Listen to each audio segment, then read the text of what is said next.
Голямата истина е, че българският политически модел се крепи изцяло на телевизионния модел. Пресата е изгубила своето значение.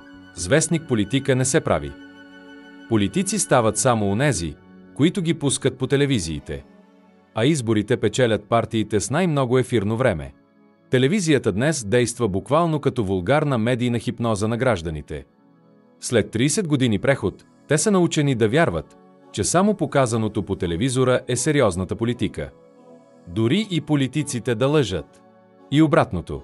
Ако някой говори истината, но не е в телевизора, той е аматюр, нищо не може да направи и няма смисъл да му се помага.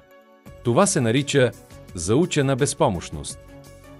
Телевизиите приучават хората да се примиряват с модела на олигархията и неговите политици, макар и да осъзнават, че те са вредни за тях. А тази заучена безпомощност ги прави пасивни, не ходят на избори, не се опитват да се обединят и не се борят за никаква справедлива кауза. Какво би станало обаче, ако телевизорът бъде изключен? И партиите нямат право на ефирно време. И политиката се върне в хартиен формат. За 2 месеца моделът на олигархията ще се срути. Хората ще се оттърсят от зомбирането. Няма как с вестници назначените политици да облъчат хората да гласуват за тях.